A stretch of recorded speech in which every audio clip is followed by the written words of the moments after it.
Evening है, फटाफट से ज्वाइन कर लिया करो। Good evening ma'am.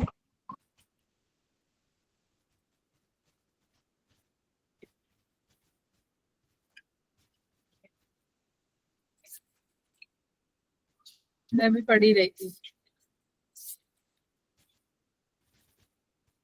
Good evening ma'am. Good evening good sir. Evening ma'am. ठीक है, शुरू करते हैं आज।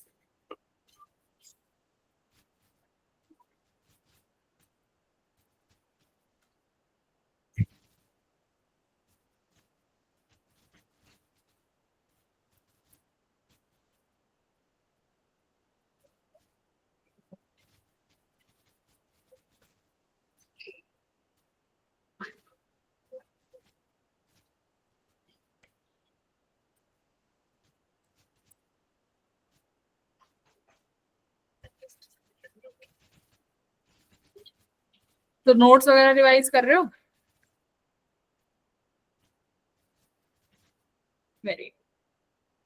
जो तुम्हारा रह गया है कैपेसिटर वगैरह, वो उसकी रिकॉर्डिंग्स देखी?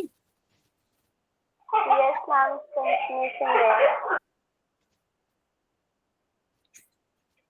तुम में से बहुत कम बच्चे हैं जो मुझे डीपीपीस वगैरह शेयर कर रहे हैं। मैम डीपीपी करके आपको शेयर मैम करने होते डीपीपी तो हैं। वहाँ पे सबमिट करनी है ना। मैंने भी लिंक आज लिंक पे शेयर कर रहे हो ना फिर? ठीक है। मैम हमें तो लिंक नहीं भेजा कोई, मैंने तो आपके व्हाट्सएप पे की थी मैम शेयर। ठीक है, जो व्हाट्सएप पे कर रहा है वो भी ठीक है, और जिनके पास लिंक है वो लिंक पे अपलोड कर देना।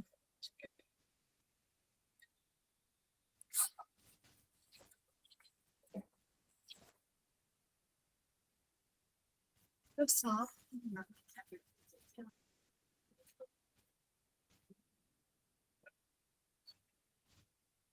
ठीक है, अभी जहाँ अपडेट कर रहे हो वहाँ अपडेट करते रहो। आज क्या पढ़ेंगे भाई हम लोग?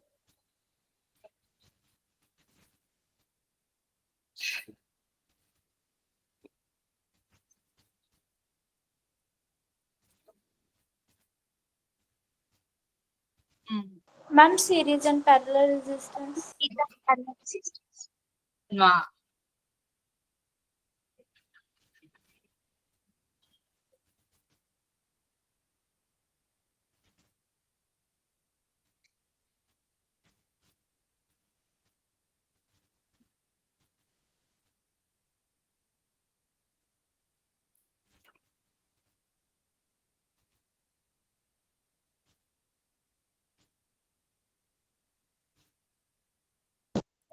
आज हमारा लेक्चर नंबर 3 है ना?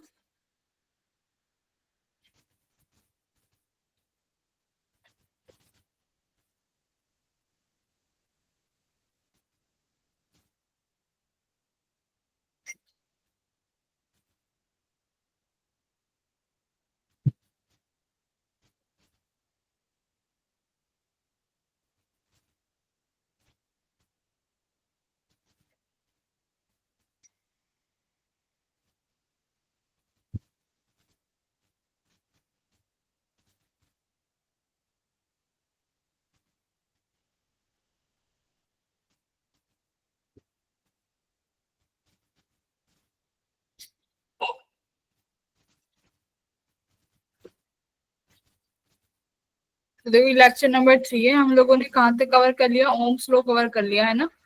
हमारा कौन सा टॉपिक बचा हुआ है यहाँ अभी तक? ये वाला है ना, टेम्परेचर डिपेंडेंस, कि मतलब तुम्हारी रेजिस्टिविटी और रेजिस्टेंस टेम्परेचर पे कैसे डिपेंड करता है। ये वाला टॉपिक बचा है। ये करने के बाद हम लोग करेंगे केवीएल एंड केसीएल वाले टॉपिक, ठीक है? इसलिए फटाफट ज्वाइन कर लो। कहाँ रहेगी बाकी के बच्चे? मैं भी ज्वाइन कर लेती हूँ इसमें। मैम केवीएल केसीएल तो सीरीज एंड पैरेलल के बाद होंगे ना। नहीं, हम पहले ही करेंगे सीरीज पैरेलल, क्योंकि तुम लोग उसमें सीख चुके हो ना कैपेसिटर में, तो उसमें ज्यादा समय नहीं लगेगा सीरीज पैरेलल में। बट केवीएल केसीएल नहीं सीखा है, वो टाइम टेकिंग है, इसलिए हम लोग पहले करेंगे।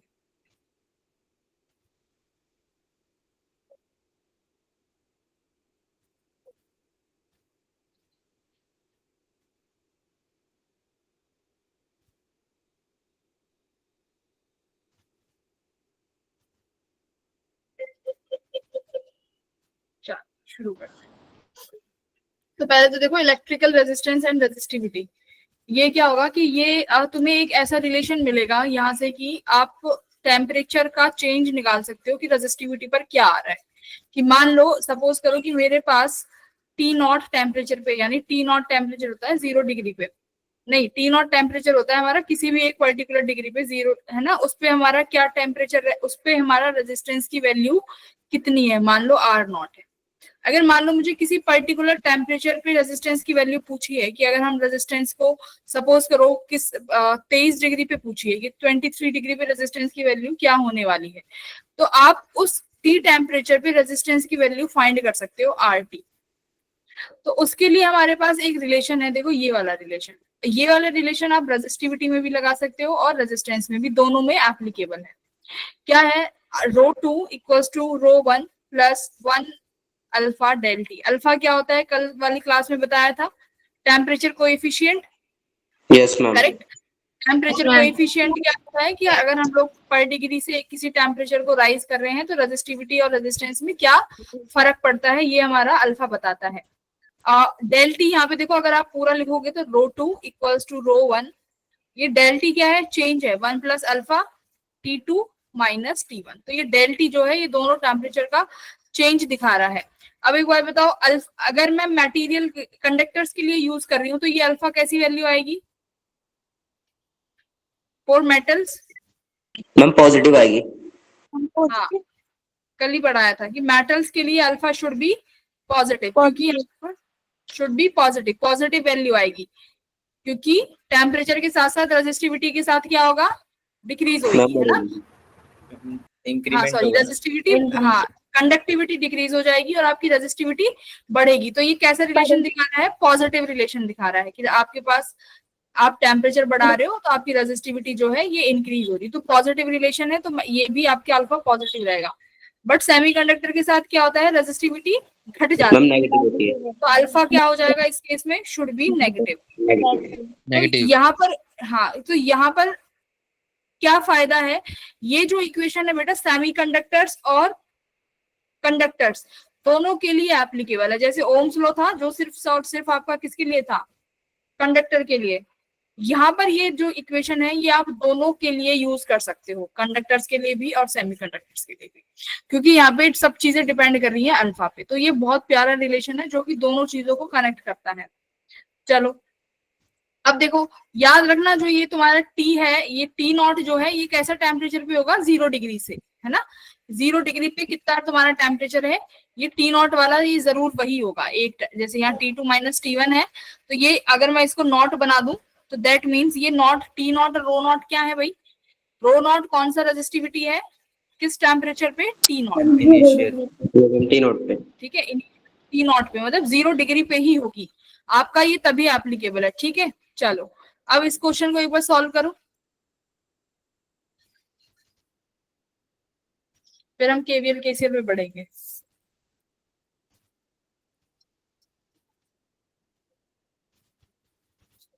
फॉर्मूला याद होगा, लिख दो फटाफट।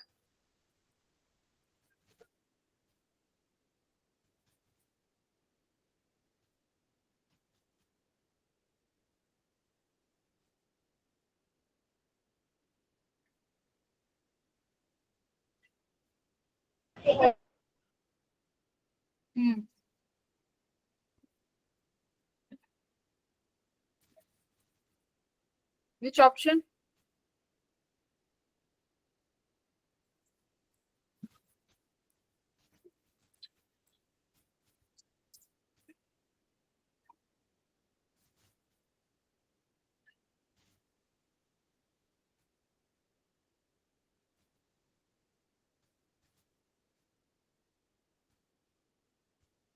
अभी तक तो आंसर आया नहीं है, बी आया है आदित्य, सबसे पहले आदित्य ने आंसर किया है।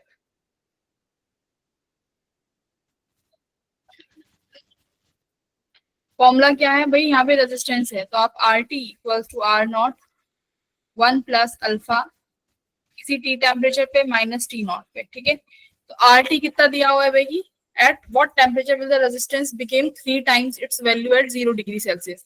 तो 0 डिग्री पे हम मान लेते हैं कि R नॉट है, तो RT कितना हो जाएगा 3 times of R not. 1 plus alpha आपको गिवन है 4 इंटू 10⁻³ टी टेम्परेचर की निकालना है कि किस टेम्परेचर पे हो जाएगा। टी नॉट तो दिया ही 0 डिग्री है, करेक्ट। तो कितना आया, R नॉट से R नॉट कट गया, ये 3 रहा, ये कितना बचा 1 प्लस 4 इंटू 10⁻³ तो ये 2/4 into 10⁻³ equals to T temperature. ये 1/2 आ गया into 10⁻³ into equals to T. तो कौन सा टेम्परेचर आया भाई 1/2 से, तो शायद सी आना चाहिए। मैम सी आएगा। सी आना चाहिए ना। सी। हाँ, आदित्य बी कैसे कर दिया भाई? Option number C will be correct. Okay ma'am. Ma'am can you please एक बार बता दें? क्या करूं? मैम देखो सी कैलकुलेशंस क्या है इसमें। क्वेश्चन क्या कह रहा है कि क्वेश्चन कह रहा है कि आपका कॉपर की वायर जो है ना, आपको ये बताना है कि उसका जो रेजिस्टेंस है 3 गुना बढ़ जाएगा जब टेम्परेचर 0 डिग्री सेल्सियस था। मतलब 0 डिग्री सेल्सियस पे अगर उसका रेजिस्टेंस R नॉट है, तो ये बताओ कि जब वो 3 गुना बढ़ेगा यानी 3R नॉट बढ़ेगा तो किस टेम्परेचर पर बढ़ेगा, ये पूछा है। तो फॉर्मूला के अकॉर्डिंग देखो, RT equals to R not 1 plus alpha del T, तो T minus T not. T not कौन सा टेम्परेचर होता है 0 डिग्री सेल्सियस, तो ये क्या हो गया देखो 0 रख दिया। T की वैल्यू पूछी है, T as it is. R not तुम्हारा वो 0 डिग्री पे था, लेट कर लो, उससे ये 3 टाइम्स बढ़ा देना है, ठीक है। तो ऑप्शन नंबर सी। हाँ जी। चलिए ये वाला करिए, गिव इट अ ट्राई।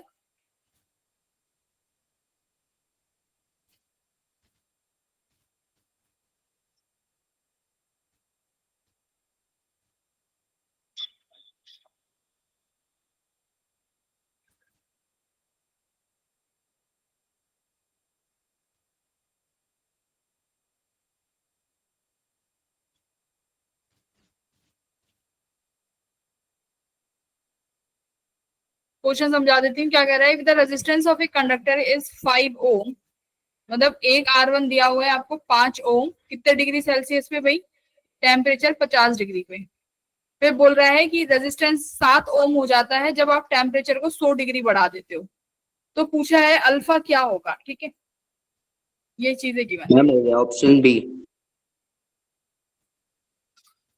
हाँ हाँ, आराम से करो भाई, गलत आंसर ना करो, जल्दी करो फटाफट, गलत कर रहे हो।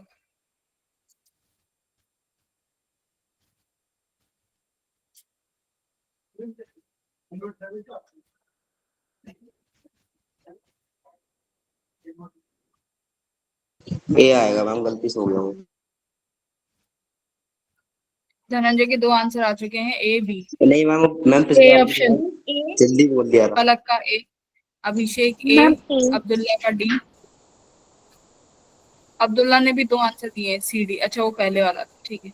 रजविंदर का ए आ रहा है, अरमान का ए, सुरभि का ए वाले गड़बड़ कर रहे हो भाई। ए वाले कॉन्सेप्ट पकड़ो, कॉन्सेप्ट क्या सिखाया है। टी नॉट कौन सा टेम्परेचर रहेगा, 0 डिग्री, है ना।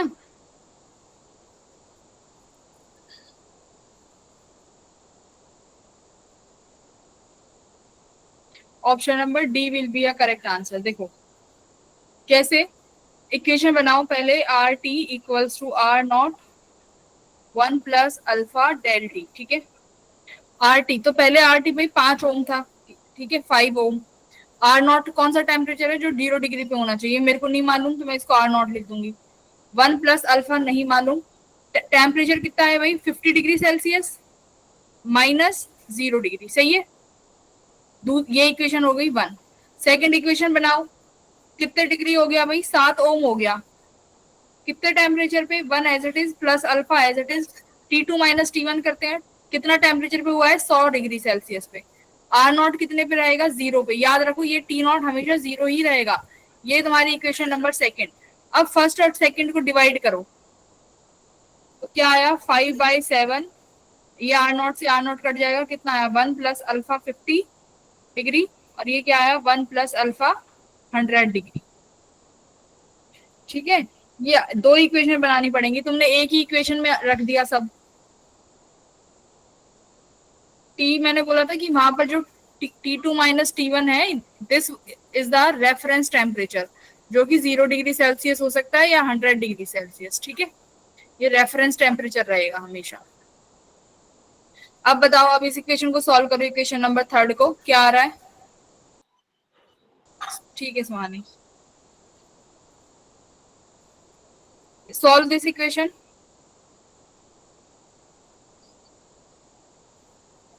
इसको सॉल्व करोगे तो you will get option number D. ठीक है, सॉल्व भी कर सकते हो। देखो यहां से कितना आएगा, 5 plus 500 alpha equals to 7 plus 7 350 alpha. ठीक है, तो कितना आ गया भाई, 2 अल्फा इक्वल्स टू 150 आ गया शायद। 2 yes ma'am. Equals to 150 alpha, तो अल्फा इक्वल्स टू 2 बाय 150। तो this will give you option number D. Very good. तो यहाँ तक आई थिंक हमने कर लिया है। एक क्वेश्चन और करा देती हूँ तो तुम्हें थोड़ा सा और अच्छे से क्लियरिटी आ जाएगी। मैं क्वेश्चन लिखती हूँ, तुम बताना कि क्या आंसर आएगा उसका। ठीक है, ये अभी ढूंढा है मैंने क्वेश्चन। मान लो क्या कह रहा है, ध्यान से सुनना, मैं लिख ही देती हूँ। A resistance R of thermal coefficient of resistivity alpha. ठीक है, इज कनेक्टेड, मतलब इस रेजिस्टेंस आर को हमने कनेक्ट कर दिया इन अ पैरेलल, किसके साथ, with A resistance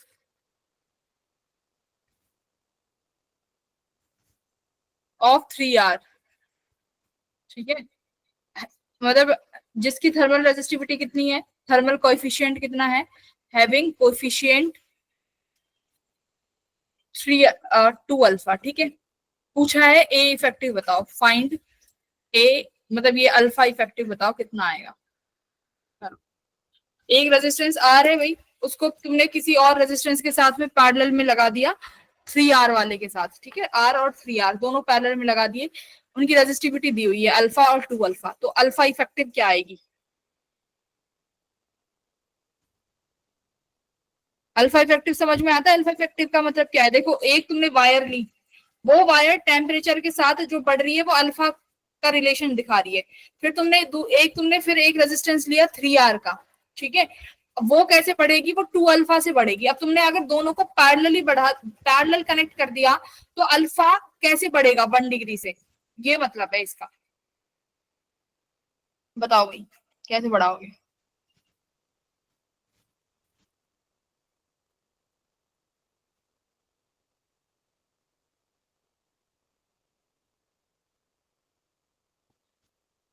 simple calculation है।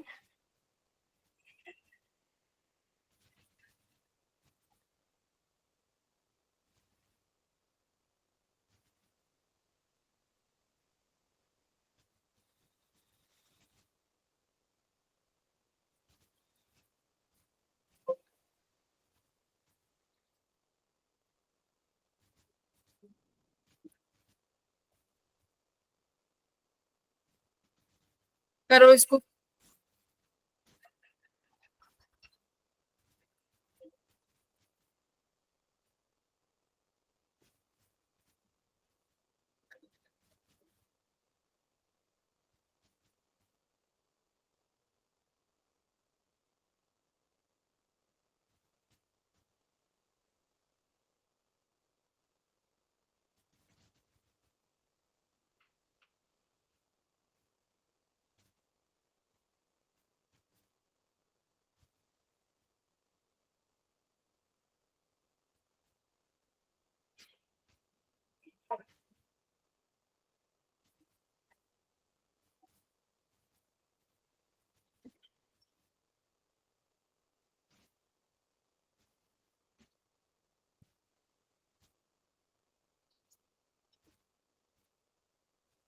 तो R1 R2 लगा लो, हाँ पैरेलल है ना।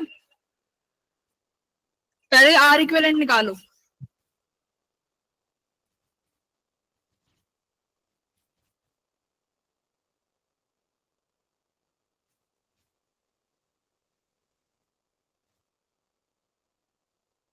देखो जब इन दोनों को रेजिस्टेंस को R इक्विवेलेंट में निकालोगे तो R इक्विवेलेंट क्या आएगा भाई, R1 3 R2 मान लो। ठीक है, ठीक R1 है R2 से मान लेते हैं, R1 R2 into R1 plus R2। ठीक है, अब तुम्हारे पास रेजिस्टेंस R दिया हुआ है, तो क्या इक्वेशन लगाओगे, R1 equals to R0 1 plus alpha del T.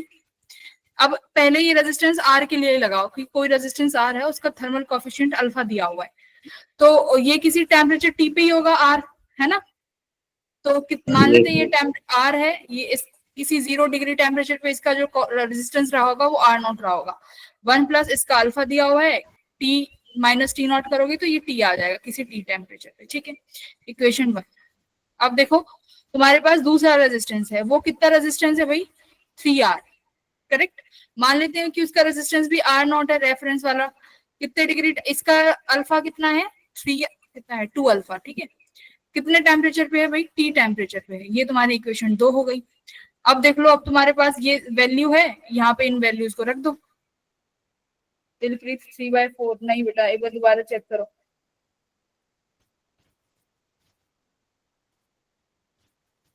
3/4 नहीं है, थोड़ा सा क्लोज हो पर सही, देखो ध्यान से।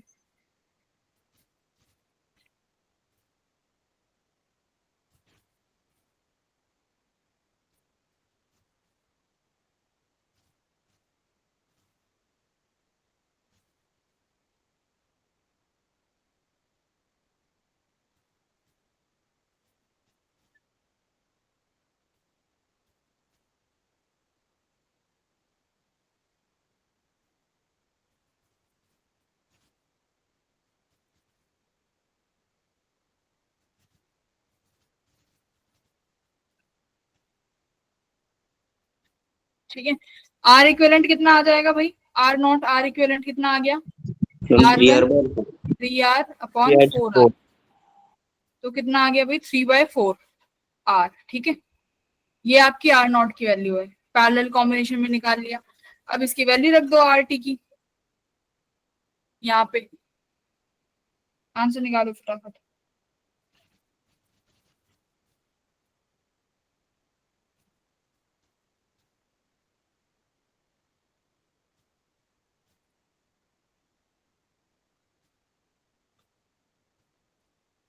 मैम 3/2।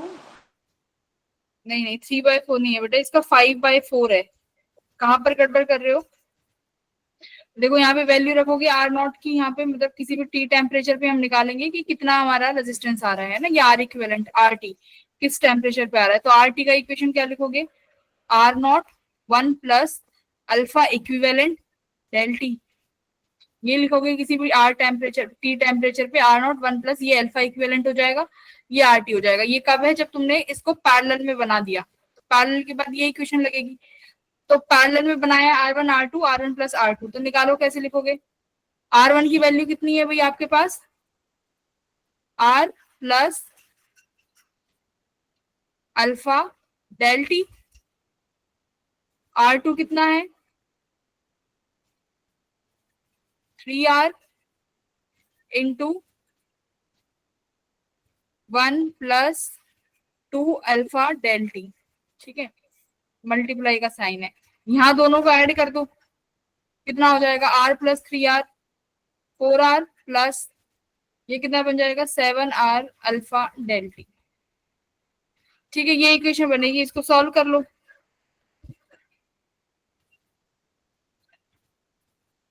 तो you will get after solving this, आपका ये आएगा बेटा 5/4, कहीं ना कहीं कैलकुलेशन एरर हो गई होगी। ठीक है, बस इक्वेशन 1 और 2 को उठा के यहाँ रखना है और कुछ नहीं करना।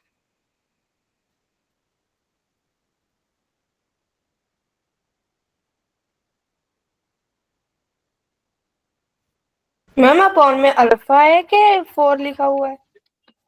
ये 7R है, ये 7R अल्फा डेल टी। ठीक है, मल्टीप्लाई करोगे तो कुछ ये इक्वेशन बनेगी। ठीक है, एक बार सॉल्व कर लेना इसको, कैलकुलेशंस की है, अब घर पे ट्राई कर लेना। चलो हम अपने नेक्स्ट टॉपिक पे चलते हैं। हमारा नेक्स्ट टॉपिक है केवीएल केसीएल। इस टॉपिक को ध्यान से सुनना, बहुत इंपॉर्टेंट टॉपिक है। ठीक है, केवीएल एंड केसीएल। तो देखो बेटा, केवीएल और केसीएल पे तुम्हारा पूरा जो ये चैप्टर है ना, इसी पे टिका हुआ है, केवीएल और केसीएल पे। इसमें स्टार्ट करने से पहले कुछ छोटी छोटी चीजें हैं जो ध्यान रखनी है। जब स्विच क्लोज होता है तो इसका मतलब क्या है, सर्किट में करंट फ्लो करेगा। क्लोज है ना, यहाँ पे देखो, ये जब क्लोज होगा तो इस तरीके का साइन होगा। जब स्विच क्लोज होगा सर्किट में तभी करंट फ्लो करेगा। अगर स्विच ओपन है यानी इस तरीके का साइन है, तो यानी सर्किट में कोई करंट फ्लो नहीं करेगा, और इसको हम नाम देते हैं ओपन सर्किट का। ठीक है, अब बात आती है बैटरी की। देखो बैटरी क्या होगा, बैटरी का जो पॉजिटिव टर्मिनल है इसको हाई पोटेंशियल बोलते हैं, नेगेटिव को लो पोटेंशियल बोलते हैं। ठीक है, जो बैटरी कनेक्ट करने का सही वे है बेटा, ये इस तरीके से होता है। ठीक है, कि बैटरी का एक का नेगेटिव टर्मिनल दूसरे के पॉजिटिव से जुड़ेगा, इसका नेगेटिव इसके पॉजिटिव से जुड़ेगा। बोलो ठीक है। अगर बैटरी इस तरीके से कनेक्टेड है तो ये कैसा वे है बैटरी कनेक्ट करने का, रॉन्ग वे। ठीक है, तो बैटरी कैसे कनेक्ट होंगी, जैसा आपका फर्स्ट वाला है कि नेगेटिव टर्मिनल प्लस के साथ जुड़ेगा, नेगेटिव टर्मिनल प्लस के साथ जुड़ेगा। अगर मान लो ये 2 वोल्ट है, ये भी 2 वोल्ट है, ये भी 2 वोल्ट है, तो टोटल कितना वोल्टेज है इसमें, टोटल वोल्टेज कितना हो जाएगा बेटा, तीनों को ऐड कर दोगे तो इसका मतलब क्या है कि इक्विवेलेंट कितना हुआ, 6 वोल्ट का। 6 मतलब आपने 2-2 वोल्ट की बैटरी लगाई तो टर्मिनल याद रखना, एक का नेगेटिव दूसरे के पॉजिटिव से जुड़ेगा, और टोटल जो आएगा इनका एडिशन होके आ जाएगा कि 6 वोल्ट का। ठीक है, अब जो लोड रेजिस्टेंस होता है इसका मतलब क्या है, अगर किसी भी सर्किट में आपने लोड रेजिस्टेंस लगा दिया तो ये इसका काम क्या होता है सर्किट में, तो लोड रेजिस्टेंस का काम होता है कि जब भी इससे कोई करंट गुजर के जाएगा, ये क्या करेगा, कुछ ना कुछ पोटेंशियल ड्रॉप कर देगा अपने अक्रॉस, है ना, पोटेंशियल का ड्रॉप हो जाएगा ना। मतलब भाई कभी भी किसी रेजिस्टेंस से अगर कोई करंट जा रहा है तो उस करंट में से क्या करेगा ये रेजिस्टेंस, कुछ ना कुछ वोल्टेज को अपने ड्रॉप करा देगा, यानी वोल्टेज यहाँ पे ड्रॉप हो जाएगी, जिससे हम क्या बोल सकते हैं कि ये अपने अक्रॉस क्या कर रहा है, पावर ज्यादा कंज्यूम कर रहा है ना, ज्यादा पावर कंज्यूम कर रहा है। जैसे हैवी डिवाइस होते हैं, जैसे कि क्या, हीटर हो गया, बोलो, है ना, हीटर हो गया, और क्या, यस मैम। घर में जो आयरन होती है, ये जो चीज हो गई, इनका रेजिस्टेंस क्या होता है, इनका हैवी रेजिस्टेंस होता है। क्यों, क्योंकि ये बोलते हैं ना कि ज्यादा पावर कंज्यूम कर लेंगे, तो ये इसीलिए होता है क्योंकि इनका लोड रेजिस्टेंस बहुत ज्यादा होगा, जिसकी वजह से इनके अक्रॉस में पावर का जो कंजम्पशन होगा वो बहुत ज्यादा होता है। ठीक है, इसको हम बोलते हैं लोड रेजिस्टेंस। अब देखो, अब 2 चीज होती है, एक तो एक बोलते हैं हम नोड। ठीक है, नोड क्या होता है बेटा, जहां पर आपके 3 मतलब 2 से ज्यादा क्या होने चाहिए, ब्रांचेस कनेक्ट होनी चाहिए। ठीक है, 2 से ज्यादा अगर किसी पॉइंट पे ब्रांचेस कनेक्टेड है तो उसे बोला जाएगा नोड। ठीक है, तो जैसे ये पॉइंट ए है बेटा, इस पे देखो कितनी ब्रांच कनेक्टेड है, एक तो ये वाली, सेकंड ये, थर्ड ये, तो यानी यहाँ पे 3 ब्रांचेस कनेक्ट है। तो हमेशा अगर 2 से ज्यादा ब्रांच कनेक्ट है तो उसे नोड बोलेंगे। जैसे ये भी एक नोड हो गई, 1 2 3, ये भी देखो ये भी एक नोड है, क्योंकि यहाँ पर भी 3 ब्रांचेस कनेक्ट है। तो जब 2 से ज्यादा ब्रांचेस कनेक्ट हो तो उस पॉइंट को हम नोड बोल सकते हैं। ठीक है, अच्छा, अब सबसे पहले लॉ आता है, सबसे इजी लॉ है केसीएल। हम आप एक बार रिपीट कर दोगे वो वाला लास्ट वाला, हाँ, ये है कि नोड किसे बोलते हैं, तो बेटा नोड उसे बोलेंगे जिस पॉइंट से 2 से ज्यादा ब्रांचेस कनेक्ट हो। ठीक है, बस जैसे ये वाला पॉइंट है, इसको नोड नहीं बोलेंगे, क्यों, यहाँ पे कितनी ब्रांच है, 1 2, मैम 2। ये नोड नहीं हो, तो ये नोड नहीं होगा। ऐसे ही यहाँ पे देखो ये भी नोड नहीं है। तो जहां पर 2 ब्रांच से ज्यादा है यानी मिनिमम 3 है, उसको हम नोड बोलेंगे। बस इतना समझो। मैम जिसमें 2 होंगी उसमें उसको क्या बोलेंगे? उसको जंक्शन बोल सकते हो। ठीक है, ओके मैम। जंक्शन बोल सकते हो, बट नोड किसको बोलेंगे, जिसमें 3 टर्मिनल होंगे। अब यहाँ पे देखो करंट का लॉ केसीएल, इस क्या कहता है, ये किस लॉ पे बेस्ड है वो तुम बताना। देखो मान लो करंट लॉ क्या कहता है कि किसी भी नोड पे आने वाला करंट और जाने वाला करंट बराबर होगा। जैसे कि मान लो बेटा यहाँ से 3 एम्पियर करंट आ रहा है और यहाँ से 5 एम्पियर करंट आ रहा है, तो मुझे बताओ इस वायर से कितना जाएगा, 8 एम्पियर। 8 ही जाएगा। अब मान लो यहाँ से मैं 5 एम्पियर का करंट भेज रही हूँ, एक यहाँ चला गया करंट और कुछ करंट यहाँ जाएगा, तो बेटा बताओ अगर इससे 2 एम्पियर करंट जा रहा है तो इससे कितना जाएगा? 3 एम्पियर। मतलब यहाँ पर चार्ज क्या है? कंजर्व कर रही है ना। हाँ, तो केसीएल जो लॉ है, किरचॉफ्स का जो पहला लॉ है, ये किसके ऊपर बेस्ड है? चार्ज कंजर्वेशन और या फिर चार्ज कंजर्वेशन या एनर्जी कंजर्वेशन पे। ठीक है, तुम्हारा लॉ इस पे बेस्ड है। एनर्जी कंजर्वेशन पे तो केवीएल होता है ना। Yes ma'am. एनर्जी पे, हाँ एनर्जी पे तो सेकंड वाला होगा। ये किस पे बेस्ड है? तुम्हारा charge conservation. Conservation of charge. Charge conservation पे तुम्हारा ये लॉ बेस्ड है। अब देखो ये बस इसने यही बोला है कि एक पॉइंट पे, जैसे ये एक पॉइंट हो गया तो इस पे जितना करंट आएगा उतना करंट वापस जाएगा। यानी कैसे लिख सकते हो इसको? I incoming equals to I outgoing. ठीक है, या तो ऐसे लिख लो, और याद रखना ये किस पे लगाना है तुम्हें? एक नोड पे लगाना है ये वाला। ठीक है, कि किसी एक नोड को टारगेट करना और फिर देखना कि आई इनकमिंग आई आउटगोइंग के बराबर है या नहीं। दूसरा कैसे लिख सकते हो? सिग्मा ऑफ आई, मतलब उस नोड पे सिग्मा आई ले लो और वो किसके बराबर होना चाहिए बेटा? 0 के बराबर।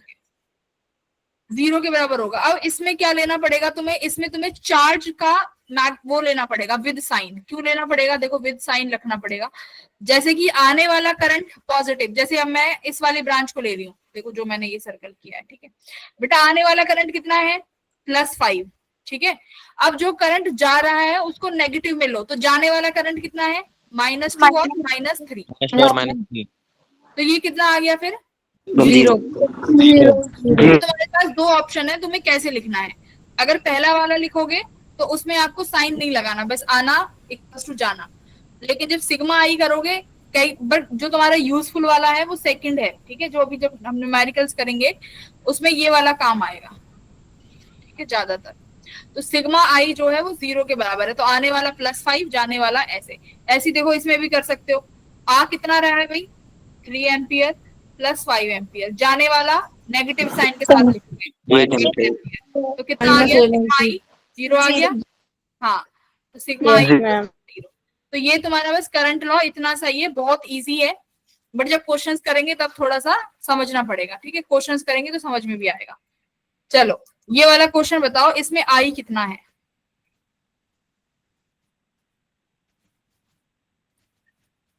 मैम इसमें कोई भी नोड ले सकते हैं एक? इसमें नोड है कितनी भाई?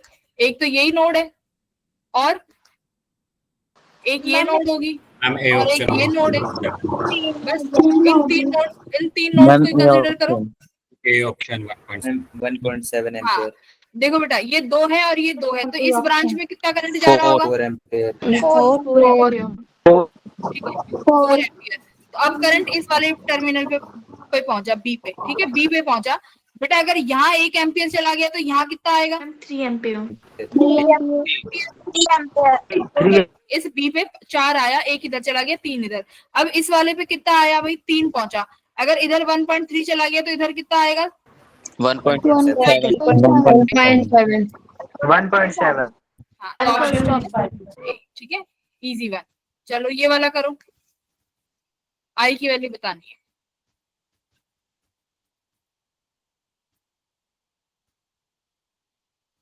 आज हम केवीएल और केसीएल के बेसिक क्वेश्चन करेंगे। अगली क्लास में बहुत अच्छे क्वेश्चन करेंगे जिसमें नोडल एनालिसिस वगैरह सब होगा। ठीक है, पहले वो बेसिक फंडामेंटल स्ट्रॉन्ग कर ले।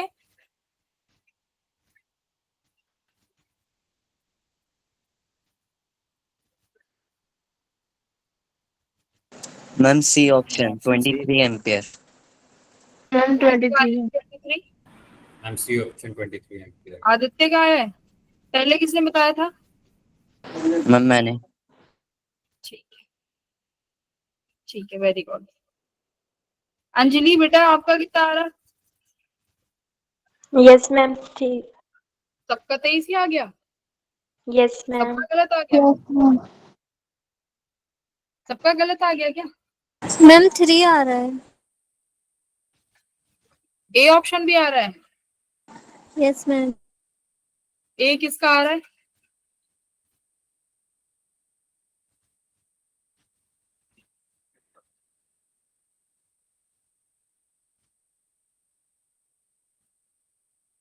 पूनम का कितना आ रहा है, चलो देख लेते हैं कितना आ रहा है।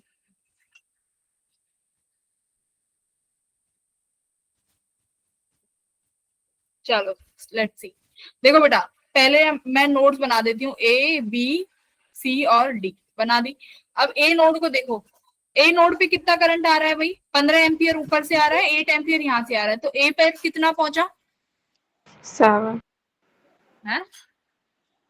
मैम 23। Ma'am, 8 यहाँ से आ रहा है तो 23 एम्पियर पहुंचा ना, 15 Yes, प्लस ma'am. Yes, तो ma'am. इस ब्रांच से 23 एम्पियर जा रहा है, ठीक है। अब जरा बी टर्मिनल को देखो, अब बी वाले पे बेटा 23 इधर से आ रहा है, 3 ऊपर से आ रहा है, तो यहाँ कितना जा रहा है 26।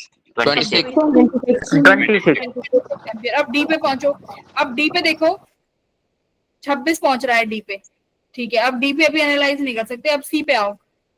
अब सी को देखो, सी पे कितना करंट आ रहा है भाई, 5 एम्पियर। 5 रहा है लेकिन जा 8 एम्पियर रहा है, इसका मतलब इस ब्रांच में कितना करंट आ रहा होगा 3 एम्पियर।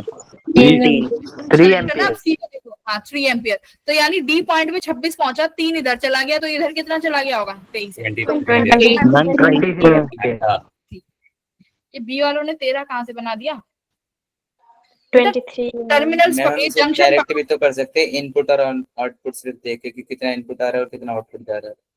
कौन से पॉइंट पे लगाया इनपुट आउटपुट, मैम क्योंकि तीनों पॉइंट से इनपुट आ रहा है और मैम एक पॉइंट से सिर्फ आउटपुट आ रहा है, तो मैम तीनों का सम होगा ना इधर, क्योंकि मैम 0 होगा ना, सिग्मा आई 0। कौन से पॉइंट की बात कर रहे हो, तुमने पूरा टोटल लगा दिया। मैम सारे इनपुट जो होंगे वो आउटपुट के बराबर होंगे ना, हाँ तो मैम तुमने जितने जितने भी इनपुट इनपुट है है वो सबका सम हाँ, तो सारे इनपुट कितने हैं, 15 क्योंकि- प्लस 3 मैम प्लस 23। हाँ ये भी कर सकते हो, ठीक है। तो देखो जितना आने तुम्हारे पास यहाँ पे कितने इनपुट है, 15, 3 और 5 ये इनपुट है, और जाने वाला एक यही है, तो ये जो जाएगा वो इन तीनों के बराबर ही होगा, तो सीधा ये भी कर सकते हो 23 एम्पियर, ठीक है। और बाकी अगर नोड से एक एक पॉइंट का समझ के करो कि हर ब्रांच का पूछेगा तो इससे कर लेना, ठीक है। ठीक है, ए एम्पियर। इसमें बताओ, इसमें क्या पूछा है, सीडी ब्रांच में कितना करंट है,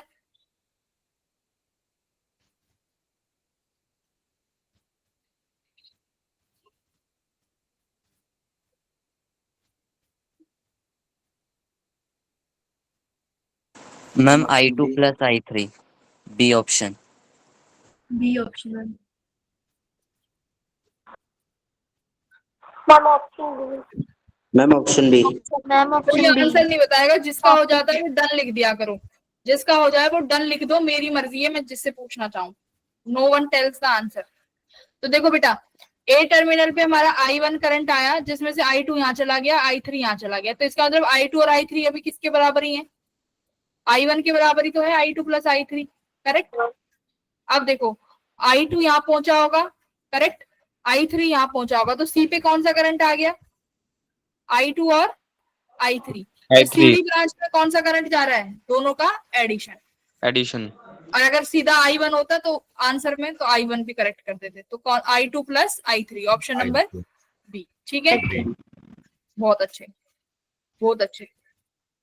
अब आ जाते हैं केवीएल पे। केवीएल भी बहुत इजी है, बहुत बढ़िया है, इजी लॉ है, मजा आ जाता है पढ़ने में। तो केवीएल किस पर बेस है बेटा, कौन से लॉ पर बेस है, कंजर्वेशन ऑफ एनर्जी पे। पहला वाला किस पे था, कंजर्वेशन ऑफ चार्ज पे। अब केवीएल क्या कहता है कि इसमें ये कहता है कि अगर आप एक क्लोज लूप बना लो, मान लो मैं ए से चल रही हूँ, ठीक है, आप अपनी मर्जी से जहां से मन करे वहां से चल सकते हो, कोई ए से चलना चाहे ए से चलो, कोई बी से चलना चाहे बी से चलो। कहता क्या है कि आप जिस पॉइंट से चले हो चलना शुरू करो, आपके रास्ते में जितने भी वोल्टेजेस आ रही है सबके वोल्टेज लिखो और उनका सम कर दोगे। जब मान लो मैं ए से चली, ए से गई यहाँ पे, फिर यहाँ पे आई, फिर घूम के इधर आई, फिर घूम के आपको ए पर ही जाना है, तो जब आप ए से चल के वापस ए पे आ जाओगे तो रास्ते में जितने भी वोल्टेजेस आ रहे हैं ना उनको लिखते जाओ, उनका सम करते जाओ, और जब उनका एल्जेब्रिक सम लोगे ना तो एल्जेब्रिक सम किसके बराबर होगा उस लूप का बेटा, जीरो के बराबर, जीरो के बराबर होगा। अब ये तो तुम्हें पता चल गया, अगर ए से चले हो तो ए पर ही वापस लौटना है। कोई बच्चा अगर बी से चल रहा है तो उसे बी पर ही वापस लौटना पड़ेगा, ठीक है। अब बात आएगी मैम वोल्टेजेस लिखें कैसे, है ना, वोल्टेज कैसे लिखें, यस कैसे मैम। लिखते हो बेटा? देखो मान लो वोल्टेजेस कैसे लिखनी है, ये आपके पास ये एक सर्किट है,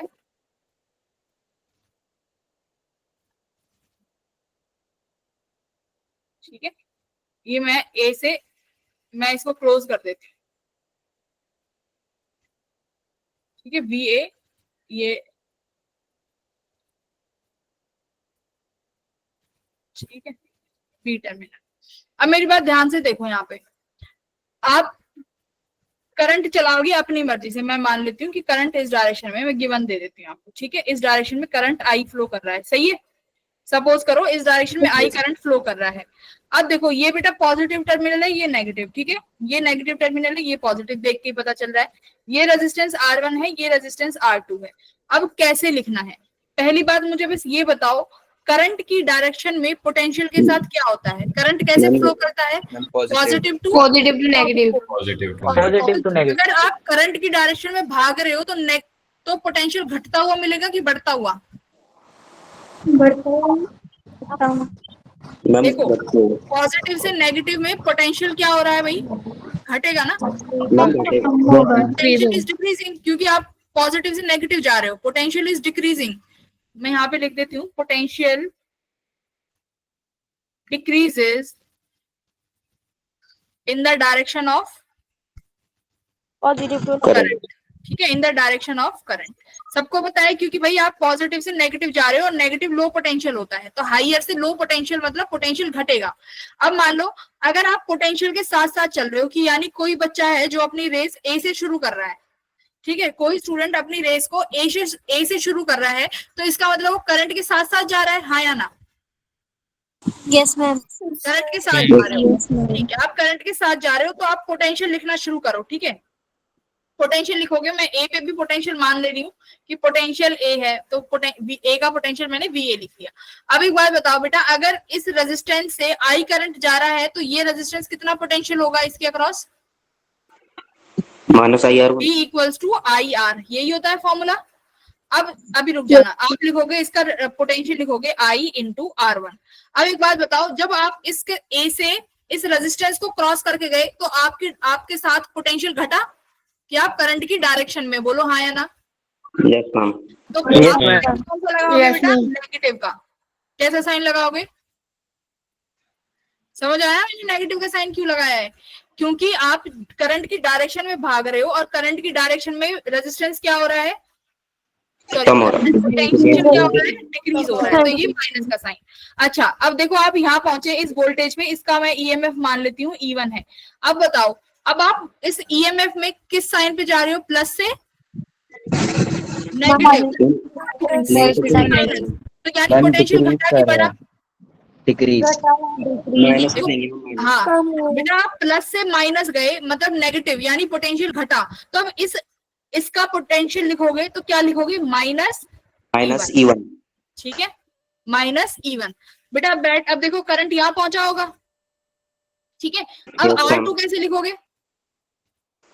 मैम -IR2 बाकी के +E2 नीचे, हाँ रुक जाओ, रुको बेटा। अब देखो करंट आई यहाँ से फ्लो करेगा R2 से, R2 का वोल्टेज, फिर फॉर्मूला लगाओगे V इक्वल्स टू IR। आपको सबके वोल्टेज लिखने, मेरी बात सुनो, आपको वोल्टेज लिखने। वोल्टेज किस किस के पास होगा, रेजिस्टेंस के पास होगा, बैटरी के पास होगा, सबके पास वोल्टेज है, तो बस वोल्टेज लिखते जाओ। अब R2 के पास कितना वोल्टेज आया, IR2 -IR। अब देखो बट यहाँ से करंट की डायरेक्शन में जा रहे हो, अब तुम करंट की डायरेक्शन में ही भाग रहे हो क्योंकि तुम ए पॉइंट से चलना शुरू करे हो, तो डायरेक्शन में भाग रहे हो तो कितना आएगा भाई, माइनस का साइन, -IR2। अच्छा अब E2 बताओ क्या है, नेगेटिव से पॉजिटिव जा रहे हो तो पोटेंशियल क्या हो गया, प्लस प्लस का साइन लगाएंगे, +E2 है ना, प्लस का साइन लगा दिया। लास्ट में क्या है भाई, पोटेंशियल B, तो या तो ये सारा किसके बराबर हो जाएगा, पोटेंशियल B के बराबर, या B को इधर ले आओगे तो ये सब कुछ किसके बराबर हो जाएगा, 0 के बराबर, सही है, 0 के। ठीक है, इक्वल्स टू VB कर दूं। अब इसको माइनस में इधर ले आओगे तो -VB इक्वल्स टू जीरो हो गया। तो यानी आप लॉट ये पूरा पोटेंशियल किसके बराबर आ गया, जीरो के बराबर। जीरो के बराबर। अच्छा अब देखो कोई बच्चा क्या करना चाह रहा है, कोई बच्चा चाह रहा है कि मैम मैं तो बी से चलूंगा, ठीक है, कोई स्टूडेंट कह रहा है मैम हम तो बी से चलेंगे। तो बेटा जो बच्चा बी से चलेगा वो कैसे लिखेगा, देखो इफ, मैं यहाँ पे लिख देती हूँ, इफ स्टार्टिंग फ्रॉम ए, ठीक है। अगर बी से स्टार्ट करते हो तो बेटा देखो बी से आप, अब सुनो मेरी बात ध्यान से, आप बी से चल रहे हो, करंट कहाँ आ रहा है, ए से बी, और आप चले हो बी से।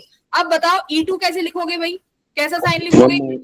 माइनस का। अब आप B से चल रहे हो, अब आप देखो, अब आप बी के रास्ते पे जा रहे हो, आपको मिला ये E2, E2 देखो आप पॉजिटिव टू नेगेटिव है, तो कैसे साइन लगाओगे भाई, नेगेटिव E2। Negative E2। कोई बच्चा बी से चलना चाह रहा है ना, तो आपको चलते चलते देखा कि मैं तो अब पॉजिटिव से नेगेटिव जा रहा हूँ, तो कहाँ जा रहा हूँ, नेगेटिव, तो नेगेटिव का साइन लगा दो। अब आप पहुंचे रेजिस्टेंस R2 पे, आप ऐसे जा रहे हो और करंट ऐसे जा रहा है, तो यानी आप करंट से विपरीत दौड़ रहे हो, तो आपकी डायरेक्शन में क्या हो रहा है, पोटेंशियल, तुम्हारी डायरेक्शन में पोटेंशियल क्या हो रहा है, इंक्रीज। हाँ, आपको अपनी डायरेक्शन देखनी है कि मेरी डायरेक्शन के साथ क्या हो रहा है। तो आप करंट से उल्टा जा रहे हो, तो मतलब समझ लो कि भाई जिस डायरेक्शन में करंट जा रहा है वहां तो घटेगा, तो मैं करंट से उल्टा हूं तो मतलब बढ़ना चाहिए। तो अब इस IR2 को क्या लिखोगे, प्लस IR2। अब आप पहुंचे E1 पे, अब E1 पे देखो भाई, आपने देखा कि मैं कहा जा रहा हूँ, नेगेटिव से पॉजिटिव, तो आप क्या लिखोगे, प्लस E1। अब R1 वाला भी कैसे लिखोगे, प्लस IR1, ठीक है भाई, ठीक है। तो इस तरीके से हमें पोटेंशियल लिखना होगा। अगर किसी को नहीं आया तो अभी एक बार और पूछ लो। मैम VA और VB क्यों लिखा है? ये मैंने इसलिए लिखा है कि मैं ए पे कुछ पोटेंशियल होगा तो मैंने BA मान लिया अपने लिए, ठीक है। तो उससे कोई दिक्कत नहीं है, तुम बस ये अंदर वाला जो सिस्टम है इसको लिखना सीखो, कैसे लिखते हैं, आगे लिखना। Okay ma'am. हाँ अब हाँ अच्छा, अब पहले मुझे एक दो क्वेश्चन बताओ, इस वाले क्वेश्चन को करते हैं, जो क्वेश्चन स्क्रीन पे है इसे ऐसे ही समझोगे। कैसे करें भाई इस क्वेश्चन को, अपनी मर्जी से I करंट दौड़ा दो, ठीक है, अपनी मर्जी से I करंट दौड़ा दो। तो मैं कहां से चलना चाह रही हूँ भाई, मैं यहाँ से चलना चाह रही हूँ, ठीक है, मैंने यहाँ से I करंट निकाल दिया। तो बेटा एक बार बताओ, पूरे सर्किट में I करंट ही घूमेगा, यस और नो? I करंट घूम रहा है पूरे सर्किट में। चलो अब लिखना शुरू करो, मेरे साथ साथ चलो A पॉइंट से, ठीक है। आप A पॉइंट से चल रहे हो, तो आपको रास्ते में कौन मिला, 10 ओम। तो आप करंट की डायरेक्शन में ही चल रहे हो ना, A पॉइंट से करंट दोहराया और उसी के साथ साथ मैं चल रही हूँ, तो 10 ओम मिला। तो कितना वोल्टेज ड्रॉप हुआ, 10I पॉजिटिव।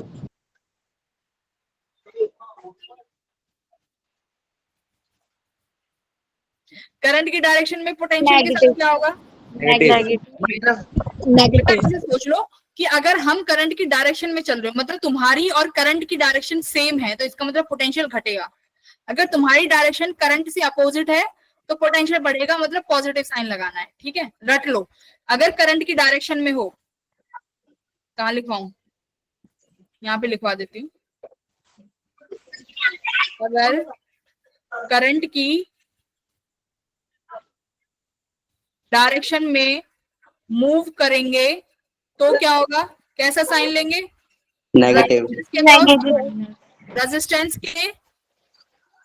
रेजिस्टेंस का वोल्टेज किस में लिखोगे, नेगेटिव। अगर करंट की डायरेक्शन में मूव करेंगे तो रेजिस्टेंस का वोल्टेज नेगेटिव लिखोगे, ठीक है, नेगेटिव है, और अगर उससे उल्टा है तो पॉजिटिव। इतना याद रखना भी, अपने नोट्स में लिख लो। चलो अब लिखना शुरू करो भाई, करंट की डायरेक्शन में है तो बेटा नेगेटिव 10I, ठीक है। अब आप पहुंचे इस वोल्टेज पे, वोल्टेज कैसी है, ऐसे ऐसे जाओगे वोल्टेज में, तो पॉजिटिव का 5, क्योंकि आप नेगेटिव से पॉजिटिव चले गए, बोलो क्लियर है। अब आप घूमते घूमते घूमते 2 ओम पे पहुंचे, 20 ओम पे। अब क्या लिखोगे भाई, साइन 20I, किसका साइन लगा, माइनस। माइनस। करंट की डायरेक्शन में माइनस का साइन। सही है ना। अब ये बैटरी बताओ पॉजिटिव से नेगेटिव क्या लिखे भाई? Ma'am minus negative minus -2 minus का 2। अब पहुंच गए ए पे वापस। यस मैम इक्वल टू अब 0 ये कितने के बराबर कर दूं? 0 के। जीरो के इक्वल। अब ए से चले ए पे वापस आ गए, 0 के बराबर लिख दो। अब निकाल लो आई कितना आ रहा है मैम 0.1 बेटा? 20 और 10 कितना होगा? 30 आई। और ये कितना मैम हो गया? 0.1 प्लस आ का रहा है। 3 ma'am 0.1 ma'am B ma'am plus minus 3 equal to 0। तो I equal ma'am, minus two 30 आएगा, 30। मैम माइनस क्या है? माइनस 30 आएगा। माइनस साइन का मतलब क्या है कि डायरेक्शन जो है वो अपोजिट में है, बस है ना। कि मतलब जो मैंने डायरेक्शन लेट करी है एक्चुअल करंट की डायरेक्शन उसके अपोजिट है। मतलब मैंने ऊपर लिया है, नेगेटिव साइन आ रहा है ना, क्या नेगेटिव आ रहा है पॉजिटिव आ रहा है? देखो 10 और 30 -30 और सही आ रहा है, मतलब सही डायरेक्शन लेट करी है मैंने। ठीक है, ma'am option number which option is correct? Ma'am option है ए ऑप्शन। ऑप्शन 1/10 यानी 0.1 एम्पियर। तो इस मैम तरीके से हाँ मैम ये पैरेलल में थे तो करंट डिवाइड नहीं होने चाहिए थे। ये पैरेलल में नहीं है ना, इस ये हटा दो है ना। ऐसे मत सोचो कि यहाँ से करंट चला जाएगा, ये बैटरी कनेक्टेड। अब कोई बैटरी नहीं है, वो सीरीज पैरेलल में होता था जब ए और बी के क्रॉस बैटरी कनेक्ट करते थे, है ना। यहाँ पर वो नहीं होगा ओके ए से करंट चला तो बी में यहाँ वापस चला जाएगा, यहाँ नहीं होगा ऐसे। ठीक है, चलो बेटा ये वाला करो। ये पी और क्यू यहाँ पे है, करो इसको सॉल्व। इसके दो तरीके हैं। सबसे पहले कौन सा वाला सीखोगे? Ma'am KVL। पुराने से करते हैं। पहले केवीएल से कर लें, फिर उसके बाद इजी भी सीख। पहले ये बताओ कि ये तीनों रेजिस्टेंस सीरीज में है कि पैरेलल में है? चलो मैम अभी तुम्हें सीरीज नहीं में। आता सीरीज पैरेलल, ठीक है फिर केवीएल से ही करते हैं। ठीक है, मैम चलो सीरीज में। केवीएल से करते हैं। बताओ बेटा, केवीएल में पी से चल रहे हो, कहां से चलोगे? करंट हमें खुद मानना है, क्या कह रहा है? The battery of 4 volt 8 volt the find the potential difference. तो मैं करंट कहां मान लू भाई? पी से चल रहा है। ठीक है, ये सेम करंट घूम के आई फिर यहाँ पर आ जाएगा। ठीक है, पी में घुस जाएगा। चलो फिर आप लिखते जाओ बेटा। रेजिस्टेंस R1 आया 1 ओम, कितना करंट आएगा यहाँ पे?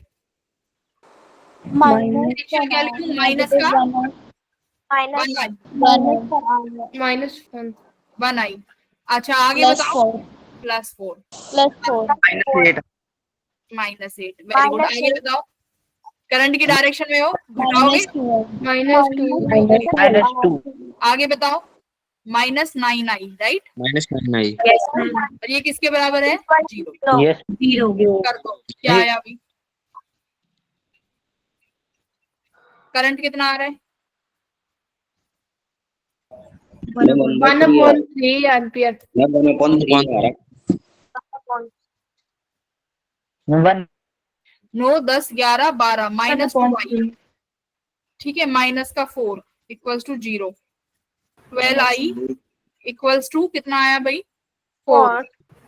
तो आई इज इक्वल्स टू 1/3 आ गया ना। 1/3 वोल्टेज निकालने की भी जरूरत नहीं पड़ी फिर तो। यस मैम मैं वोल्टेज फिर भी तुमसे पूछूंगी। ठीक है, मैम 3 वोल्ट। हाँ मैम 3 वोल्ट ही आएगा आपका। देखिए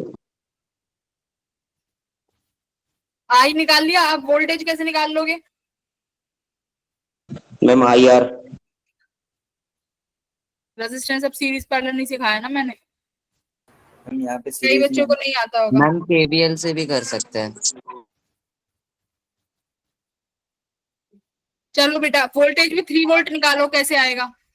आई आपने मैम निकाल लिया। केवीएल से कर लेंगे। हाँ केवीएल से निकाल लो वोल्टेज, क्योंकि सम ऑफ वोल्टेज किसके बराबर है? 0 के बराबर। 0 तो इसके अक्रॉस कितना वोल्टेज ड्रॉप हो रहा है भाई? करंट कितना आया? 1/3 एम्पियर। तो V इक्वल्स टू IR है ना। Yes ma'am V equals to IR, तो इसका I कितना है? 1/3, रेजिस्टेंस है 1। तो अब सबका वोल्टेज लिखते जाओ P से Q तक, और फिर उसको किसके बराबर कर दो? 0 के। 0 ठीक है, तो यहाँ से आपको पोटेंशियल भी आ जाएगा। तो ठीक है, option number A will be your correct answer. Yes भाई लिखना आता है ना कैसे, मैं क्या बोल रही हूँ, देखो यहाँ पर रेजिस्टेंस कुछ वोल्टेज ड्रॉप करेगा, कितना करेगा, V equals to I R. I तुमने निकाल ही लिया, कितना निकाला था 1/3, इसका रेजिस्टेंस 1 है। अब यहाँ पर कितनी वोल्टेज है वो लिखना, फिर यहाँ पर जो वोल्टेज है वो लिखो, ये कितना वोल्टेज ड्रॉप करेगा 1/3 इंटू 2। तो P से चलोगे तो पोटेंशियल P, फिर यहाँ पे देखो साथ साथ चल रहे हो तो माइनस का साइन, जैसे यहाँ भी लिखते हो, यहाँ लिखा है बस वो लिखते जाना, या फिर इसी फर्स्ट इक्वेशन में आई की वैल्यू पुट कर दो, है ना। Okay ma'am. Okay ma'am. अरे समझ में भी आया मैम। क्या कह रही हूँ। Yes ma'am. Yes ma'am. Yes ये मैम। ये जो Yes, फर्स्ट ma'am. इक्वेशन है देखो, इसमें बहुत इजी तो है, ये जो फर्स्ट इक्वेशन तुमने लगाई है ये वोल्टेज वाली तो है, this is a voltage equation, but यहाँ पे आई है। अब तुमने आई निकाल लिया 1/3, बस इसमें 1/3 पुट कर देना इस वाली इक्वेशन में आई के साथ, और कुछ नहीं करना। अब P से चले हो तो यहाँ पे पोटेंशियल P लगा दो, अब Q पे खत्म किया है तो ये किसके बराबर हो जाएगा भाई, equals to potential at Q। ठीक है, या फिर इस बस ये हो जाएगा, और आगे करना है तो इसको माइनस Q इधर ले आना और इक्वल्स टू फिर 0 कर देना, सिंपल सी बात है। ठीक है, तो पोटेंशियल में बस इसीलिए लगाते हैं ये VP और VQ, क्योंकि अगर तुम लोग मान लो पूरी इक्वेशन को 0 के बराबर कर दोगे तो पोटेंशियल डिफरेंस नहीं निकाल पाओगे। मेरी बात समझ रहे हो। देखो अगर मैं फर्स्ट इक्वेशन में लिखती हूँ, यहाँ पे जो वैल्यू है 1i प्लस ये तुम्हारा कितना है -8 -11i, ठीक है, इक्वल्स टू 0। अब अगर यहाँ पे आई की वैल्यू रखोगे ना तो 0 बराबर 0 हो जाएगा, तो पोटेंशियल डिफरेंस निकाल नहीं पाओगे, समझ रहे हो। तो P और Q के अक्रॉस पोटेंशियल डिफरेंस निकालना है, इसलिए हम आगे ये लगाते हैं कि P का पोटेंशियल VP है, बीच में जो भी अटरम शटरम आया वो लिख दिया, लास्ट में जो भी पॉइंट बचेगा इक्वल्स टू में उसको लिख देना। बोलो समझ आया ये क्यों लिखते हैं P और Q बेटा, otherwise equation 0 equals to P से P पर ही आना पड़ेगा। हाँ, अगर वरना तो 0 इक्वल्स टू, मैम 9 ओम तो बाद में आ रहा है, अगर हम Q को लास्ट पॉइंट लेते तो मैम 9 ओम तो बाद में आएगा ना। यस मैम, 9 तो नहीं आना चाहिए वरना फिर 0 हो जाएगा। कैसे, हाँ अगर P से Q 9 नहीं तो फिर आएगा। ऐसे चल लेना, ऐसे इस वाली डायरेक्शन में चल लो, रिवर्स में चल लो। आपको भाई P से P पे वापस आना है तो बाकी डायरेक्शन के अपने सारे अकॉर्डिंग जो ले लो। आएंगे वो नहीं आएंगे। कौन नहीं आएगा, सारे आएंगे ना। मैम अगर हम 9 इंक्लूड करते तो 0 आ रहा है आंसर, पोटेंशियल डिफरेंस। 9 को एक्सक्लूड करेंगे तब आएगा 3 वोल्ट। Yes ma'am. हाँ क्योंकि भाई पूरा टर्म P से P तक तो 0 हो जाएगा, इसने P एंड Q का पूछा है तो तुम्हें P से Q पर पहुंचना है ना भाई। P से Q पर पहुंच गए, अगर पूरा सर्कल रोटेट कर गए तो पोटेंशियल डिफरेंस 0 हो जाएगा, 0 बराबर इक्वल्स टू 0। तो वही तो मैं कह रही हूँ, अगर फर्स्ट इक्वेशन में अच्छा फर्स्ट इक्वेशन में तुम बोल रहे हो कि 9i को इंक्लूड मत करना। Yes ma'am. हाँ हाँ ठीक है, वो तो भाई ठीक ही कह रहे हो, सही है वो तो, ठीक है सही है, समझ में आया। अब क्या चीजें हैं, आई थिंक क्लियर है चीज। Yes ma'am. Yes ma'am. Yes ma'am. हाँ तो इसका मतलब, हाँ चलो देखो अब ये वाला क्वेश्चन है, ये भी सेम वही है। अगर आपसे पूछा है A से B के बीच में पोटेंशियल डिफरेंस तो भी निकाल लोगे और करंट भी निकाल लोगे, इजी है, एक बार ये करके ट्राई करना। अगले तरीके इस पे चलते हैं। देखो ये वाले तरीके के सवाल बहुत पूछे जाते हैं, ये कैसे करोगे। मैम 2 लूप लेट यहाँ कर क्या लगाओगे, लाइन में 2 लिख देंगे। देखो यहाँ पे देखो, इसको तुम वैसे KVL से भी कर सकते हो, KCL से भी। अभी हम लोग KVL पढ़ रहे हैं तो हम KVL से करेंगे, ठीक है। देखो बेटा इस नोट पे देखो, यहाँ पे I3 आ रहा है तो कुछ करंट इधर चला जाएगा और कुछ करंट इधर चला जाएगा। बोलो यस और no. Yes ma'am. Yes ma'am. तो मान लेते हैं यहाँ पर I1 करंट चला गया और यहाँ पे I2 करंट चला गया, तो अब तुम्हें कितनी लूप बनानी पड़ेंगी भाई। मान लो A है, B है, ये C है और ये D है, ये E और ये F। अब देखो क्लोज्ड लूप होनी चाहिए, तो देखो एक तो बेटा लूप ये वाली बनेगी, लूप 1, और एक लूप इसकी चलेगी। अलग अलग लूप चलाओगे ना, मान लो आप B पॉइंट से चले तो आपको B पॉइंट पे क्लोज करना पड़ेगा, तो B से A से D, D से C से B वापस आ गए तो एक क्लोज्ड लूप बनेगी। तो चलो पहली क्लोज्ड लूप बनाओ, किस करंट के साथ चलोगे, कैसे चलोगे, साथ साथ चले। तो B पॉइंट से चलो, फर्स्ट लूप लिख रही हूं मैं, फर्स्ट लूप कौन सी है हमारी, मैं बी से चली हूँ, बी ए डी सी ए, ठीक है, बी से चले और फिर वापस बी पे आ गए, B A D C A B, ठीक है, B A D C A B, ठीक है, सी बी आएगा। मैम चलो सी चलना शुरू करो भाई, हाँ सी बी आएगा, चलना शुरू करो। क्या आएगा भाई, पहले क्या बना, -8 -8 -8, फिर -28 -28 I1 आगे -6 -6 वोल्ट। अच्छा, यहाँ पे कुछ रेजिस्टेंस नहीं डाला क्या इन्होंने, एक सेकंड, I3 I2 यहाँ से जाएगा, यहाँ पे I2 आ जाएगा, तो यहाँ पर I3 है ना करंट, I1 गया और I1 यहाँ पे I1 एंटर कर दिया 6 वोल्ट में,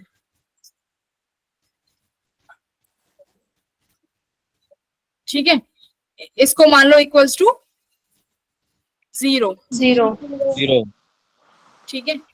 अब कितना आया भाई I1 बताओ कितना आया, सॉल्व करो। मैम I1 आ रहा है 1/3। कोई 4 कह रहा है, कोई 1.3 नहीं कह मैम रहा है। 1/2 सॉरी 1/2 I1। हम 1/2 ही आ रहा है। मैम 1/2 आ इवन रहा है। 1/2 लिख लूं, यस मैम। चलो अब लूप 2 लगाओ, सेकंड लूप कौन सी बनेगी भाई, B F E C B, ठीक है, ये तुम्हारी सेकंड लूप है, मतलब बी से चल रहे हो, करंट की डायरेक्शन में घूम लो और लौट के वापस आ जाओ। कितना आया भाई, चलो प्लस माइनस का 12 -12 माइनस का 54 माइनस इक्वल्स टू 0, तो I2 कितना आ गया भाई, मैम 1/3 I2। 1/3 आएगा। 1/3। देखो अब जो I3 है भाई वो किसके बराबर है, I1 + I2 I1 + I2। हाँ, तो अब I3 देखो Yes. क्या आ रहा है ऑप्शन, मैम ऑप्शन डी आएगा, वो हमने माइनस ऑप्शन नंबर डी, ठीक है, D. Option number D will be your correct answer. तो अगर हमारे पास ऐसे दो, अब देखो अगर बेटा ऐसी अगर 3 लूप हो जाएं तो तुम्हारे तीन इक्वेशन बनेंगी, 3 वेरिएबल बोल रहे हो। अगर मान लो 1 2 मैं एक लूप और बना दूं तो फिर कितनी लूप बनाओगे, 3 लूप बनाओगे। तो बेटा ऐसी इक्वेशंस को हम कैसे सॉल्व करते हैं, नोडल एनालिसिस से, जिसमें तुम्हें केवीएल लगाने की जरूरत तो मतलब है, बट उसमें तुम्हें इक्वेशंस नहीं बनानी पड़ेंगी। तो वो क्वेश्चंस और भी मतलब डिफिकल्ट क्वेश्चंस है, बट हम नोडल एनालिसिस की मदद से बहुत इजीली सॉल्व कर लेते हैं। अब अगर 3 इक्वेशन बनेंगे तो 3 वेरिएबल लगाने डिफिकल्ट हो जाएंगे ना, यहाँ तो एक ही इक्वेशन बनेगी 1 और 2, ठीक है। तो ऑप्शन नंबर 5/6। मैम इस लेवल के तो नहीं आते होंगे ना जेई में। ऐसे क्यों बोल रहे हो कि इस लेवल के नहीं आते होंगे, मैंने उस दिन तुम्हें दिखाए थे ना क्लास में, ड्रिफ्ट वेलोसिटी का भी क्वेश्चन आया था, कितना इजी क्लास में दिखाए थे। हाँ, तो ऐसे क्यों बोलते हो कि नहीं आते होंगे, क्यों नहीं आते, क्यूआईक्यूज को कभी उठा के देखो क्या आता है क्या नहीं आता। Yes ma'am.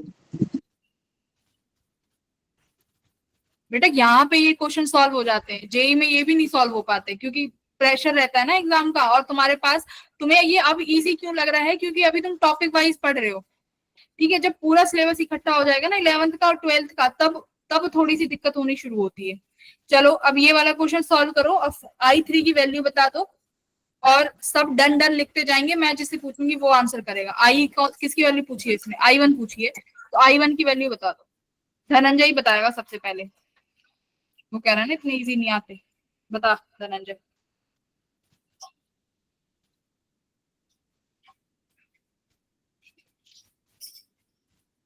अच्छा बेटा I3 किसके बराबर होगा इतना बताओ पहले। मैम I1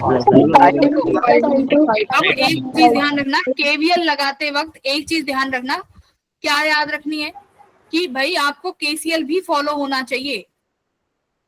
केसीएल का मतलब क्या है, जिस ब्रांच से मतलब करंट को भी आपको मतलब कंजर्व रखना है आपने। तो देखो यहाँ से आपका I1 निकला, I1 यहाँ चला गया, तो I1 को वापस कहाँ भेजोगे, इसी ब्रांच में भेजोगे ना I1 को, यस मैम। तभी वो ये पॉइंट पे पहुंच पाएगा। अब मान लो यहाँ से भाई I2 चला है, तो ये I2 चला, अब I2 कहां पर घूमेगा, यहां पर घूमेगा I2, है ना। फिर I2 कहां पहुंच जाएगा, यहां पर आ जाएगा अपनी डायरेक्शन में। तो I3 किसके बराबर आ गया भाई, I1 प्लस I2 के। ठीक है, तो तुम्हें अब इसमें कितनी इक्वेशंस बनानी है भाई, 2, 1 इधर लगेगी और 2 इधर लगेगी। तो 30 से I1 करंट जा रहा है, लो सारा ही मैंने ही कर दिया, और 40 से I2 करंट जा रहा है, बस बना लो इक्वेशन ABCD। पहली लूप लगाओ, फर्स्ट लूप ABCD A में, सेकंड लूप लगा दो ADEF में। आंसर बता दो मुझे फाइनल।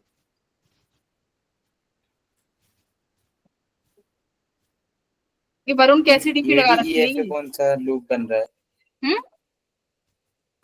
ADEF कौन सा लूप बन रहा है? ADFEA, इतनी बारीकी से क्यों जा रहे हो भाई? AD के बाद कहां जाओगे, F पे तो जाओगे, ठीक है। ADFEA, ठीक है। ऐसे तो है नहीं D और E के बीच में तुम एक डायगोनल लगा दोगे तो D से E कूद जाओगे।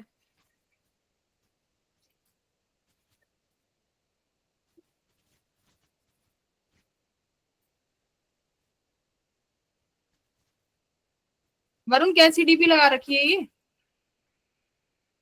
Yes ma'am. चेंज कर इसको,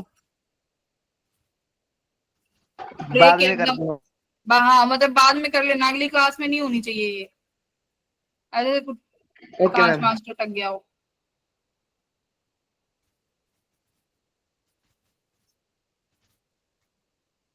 ठीक है, निष्ठा का डन हो गया है। निष्ठा है, कौन है ये? हाँ, निष्ठा is done, Jyoti Kaur done.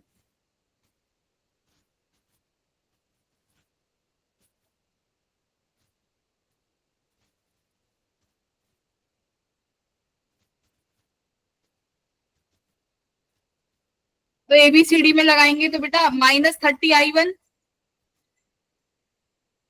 फिर +40 +40 और फिर -40 -40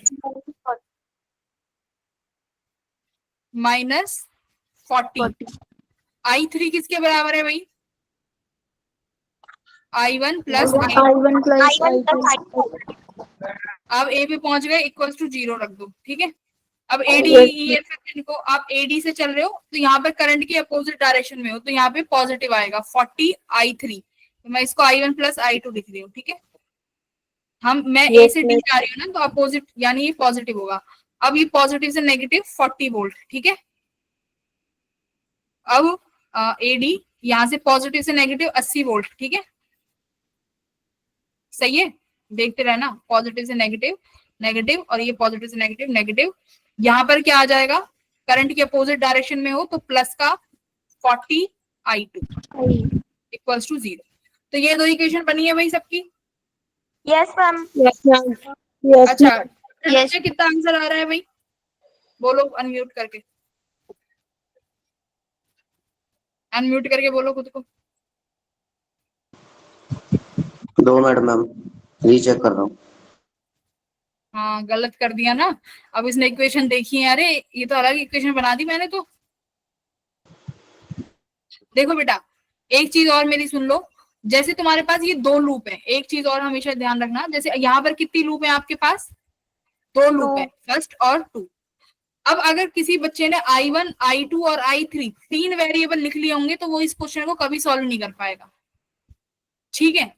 2 लूप में 3 वेरिएबल घुसाओगे कभी सॉल्व नहीं हो पाएगा। तो इस जहां जहां इन्होंने ये I3 लिखा होगा ना, जिस बच्चे ने यहाँ I3 लिखा होगा वो इक्वेशन को सॉल्व ही नहीं कर पाएगा, क्योंकि यहाँ I1, यहाँ I3, यहाँ I2 और यहाँ I3। तो this will be more difficult to solve the equation, वो कर ही नहीं सकता 2 इक्वेशन और 3 वेरिएबल। तो इसलिए यहाँ I3 को देखो कि वो किसके बराबर है, हमेशा क्वेश्चनों में तो किसके बराबर है, I1 प्लस I2, इसलिए यहाँ पर I1 प्लस I2 लिखा है, ठीक है। तो इस चीज का भी याद रखना कि कभी भी 2 लूप लग रही हो तो वहां पे 3 वेरिएबल मत बना देना। अगर कुछ ऐसी कंडीशन आती भी है तो करंट को डिवाइड, जैसे देखो यहाँ पे कहा गया, यहाँ पे जैसे क्वेश्चन था I3 इधर आया, I1 यहाँ और I2 यहाँ, तो यहाँ मेरे पास क्लोज लूप थी तो वो 0 हो गया, I1 अपने आप निकल आया। कई बार कंडीशन आएंगी तो ये I2 बेटा किसके बराबर होगा, I3 माइनस I1 के, है ना, I3 माइनस I1। तो नया वेरिएबल मत लगाना, तो अब इससे तुम्हारे पास दो ही वेरिएबल हुए, I3 I1 और यहाँ भी I3 I1। तो ये चीज याद रखना। जल्दी बता धनंजय क्या आंसर आ रहा है, मैं खुद ही सॉल्व करता हूँ इतने में। तो -30 मैम ए आ रहा है। +40 -40 I1 -40 I2। ठीक है, अब ये इक्वेशन ही तो सॉल्व करनी है बस। मैम ए है। हाँ देखते हैं क्या आंसर है। ठीक है, अब बी आ रहा है भाई, क्या गड़बड़ कर दी? अच्छा मैम माइनस है, ठीक है। मैम मुझे सबका लगा सही? 0.4 होगी ऑप्शन में। ठीक है, अच्छा सही आ रहे हैं सबके आंसर? Yes hand ma'am. Thumbs up करो अगर समझ में आ गया तो, केवीएल लगाना। तो मतलब आज तुमने केवीएल लगाना सीख लिया, बेसिक क्वेश्चन है ना, बेसिक तो सीख लिया कि केवीएल कैसे लगाया जाता है। अगर तुमने केवीएल सीख लिया तो इस क्वेश्चन को विद इन 1 सेकंड बता दोगे कि 2 ओम में कितना करंट जा रहा है।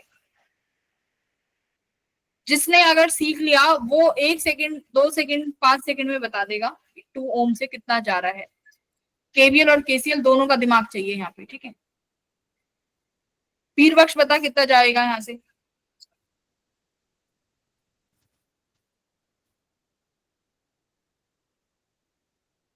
Ma'am B option 2 ampere. हाँ कर दिया क्लास का गुड़ गोबर सारा, सारी क्लास खत्म कर दी भाई तुमने मेरी आज। गलत, रॉन्ग, ये नहीं करना। गलत, दोबारा देखो, मैम मुझे मैम सही आंसर चाहिए। Ma'am D option. डी वाला कौन है?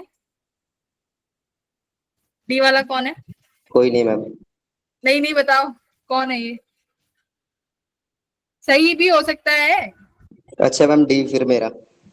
नाम बता। मैम धनंजय। धनंजय गलती से।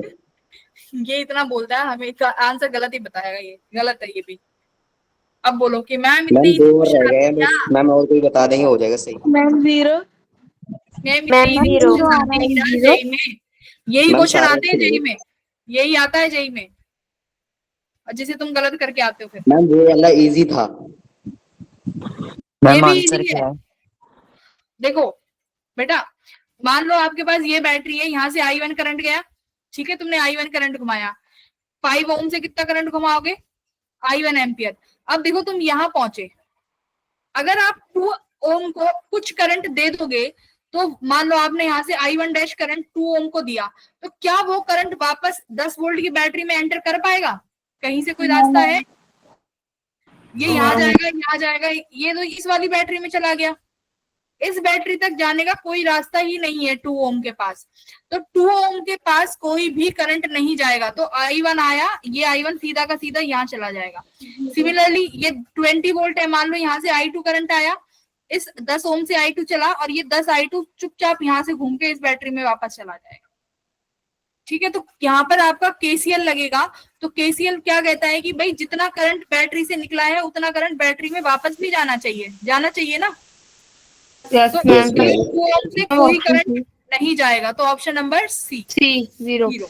Yes ma'am, C option 0। Very good, girls अच्छी हैं। मैम दो तो पहले गलत हो गए थे। ठीक है, तो वी विल डू और क्वेश्चंस अगले टाइम, अगली क्लास में। तो अगली मैं डीपीपी भेजूंगी, वो सॉल्व कर लेना। Will see you everyone in the next class. ठीक है, तो सीरीज पैरेलल वाले तो बहुत इजी हैं, उनमें समय नहीं जाएगा। केवीएल केसीएल पे हम लोग फोकस करेंगे। चलो bye bye everyone, bye good night. Ma'am. Okay ma'am. Okay ma'am, bye bye. Thank you. समझ आ गया ना, केवीएल केसीएल इतना डरते हैं बच्चे इससे? Yes ma'am. यस मैम आ गया। Yes ma'am. ठीक है।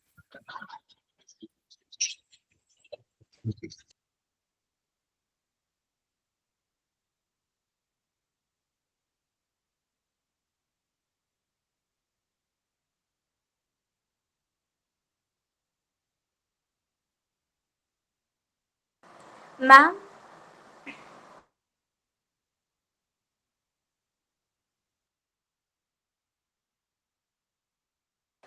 मैम हाँ हाँ बोलो। मैम थोड़ा सा इशू आ रहा था मुझे, मैम डिस्कस करूँ मैं?